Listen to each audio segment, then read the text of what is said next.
everyone, it's Mary with Happy Pine Soap. Today we're going to be making a spin swirl design for cold process soap making. If you're unfamiliar with how to make soap, there's plenty of other great videos out there that teach you how to soap safely. So as always, please follow safety rules when it comes to making soap, since lye is involved and can cause some pretty nasty burns. But this video, I just wanted to make a shorter example of how the spin swirl design is created. It's made with a very fluid batter. A lot of questions I've had from others about how to get the batter fluid like this and so that it will stay fluid. Soap making can be very challenging because the batter oftentimes does thicken up. And the reason for that is several things. You can have too little water. We call that a water discount, and that can make batter quickly become thicker. You can also potentially overblend the batter, and that can also cause it to thicken too fast. Things like fragrances and potential additives can cause it to thicken too fast. But commonly it's a combination of overblending, the types of oils. Say if you have harder oils, the recipe has more hard as opposed to softer oils. Hard oils, for example, are like coconut oil, cocoa butter. Softer oils are like sunflower, olive oil. So they're fluid basically at room temperature. So this batter is a more fluid batter. It has a higher degree of fluid oils than hard oils.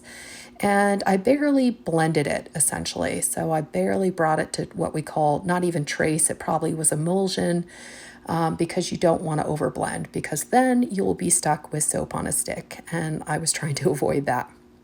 So as you see here, I am pouring layers of soap colors, little bit by little bit. So I counted to a count of about 3 for each color before switching to the next color.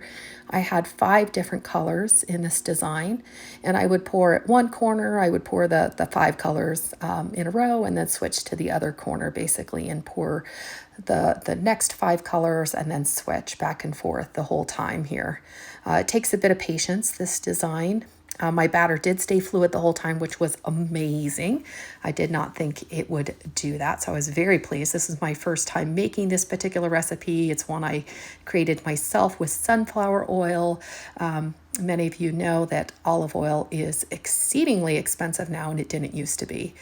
So I have found sunflower oil is a wonderful, wonderful substitute, basically, for olive oil. And then here we go. I am now spinning it. So as you see, once you get all your layers, you don't want to layer it all the way to the top because that can cause it to spill over when you are spinning it. And so I am literally just giving it quick little short spins.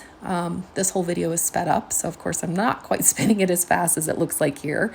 That would be rather dangerous and soap would slosh out, but a nice little kind of quick brisk spin, and then I would stop. The risk here is in overspinning it, and then the colors will get muddy, so you're trying to avoid that. And then I will show in my next video the cut of this, so probably tomorrow. Thank you everybody for watching this video. Please like and subscribe if you want more soapy content, and I appreciate all of you. Take care, everyone.